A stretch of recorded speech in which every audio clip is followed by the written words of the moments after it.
Sunday brunch, and joining us in the research kitchen is Julie Wheeler, which means we're going to have something healthy and fabulous. You're making a Korean chicken dish today. Tell me what the official term is. It's called Dak Bulgogi. Dak Bulgogi.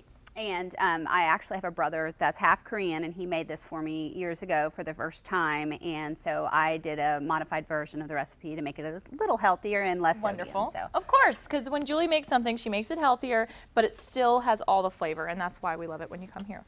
Exactly. Now, and it's not so difficult to make, actually. The marinade is really, basically what I've done with the marinade is I've done some light soy sauce. There's a half a cup of that, a quarter cup of white rice vinegar, a tablespoon of honey, a tablespoon of Splenda brown sugar. And that's in this little bowl here. Korean chili paste. Okay. Some fresh ginger, garlic, and lemon juice. And basically, you take this and you marinate the chicken overnight. You pour half of it kind of in this bag like you have here. You cut up your 3 pounds of chicken and you put it in here. Let me show that a little bit. This is the Ziploc bag that Julie has. It's all the chicken in, and you put this in overnight. Right, and it's a great way to marinate chicken because you don't have to use as much marinade when you use a Ziploc bag. And you just throw it away when you're done. Exactly, and then what we did is we reserved half of it, and then when the other half we do like a dipping sauce. And so we're going to grill this chicken on the grill. It takes just a few minutes. It's very, very easy to do. And then the other half, I've taken one scallion, and I've done 1.5 of sesame seeds. And they're toasted sesame seeds. Oh, so you kind of put them on a little frying pan at home?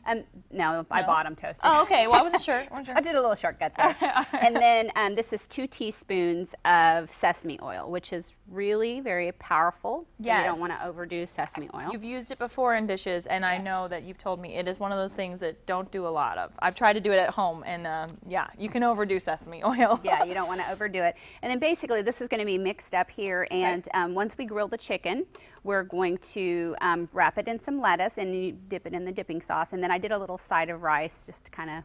Sure, to give it a little bit more punch. Now, you said you use light soy sauce. Is that just the low sodium? Or low sodium, yeah, absolutely.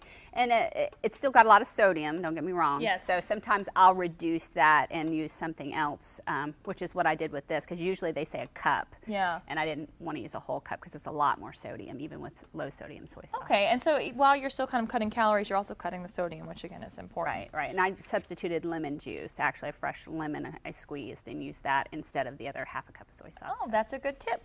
Well, this recipe is online right now at kjrh.com.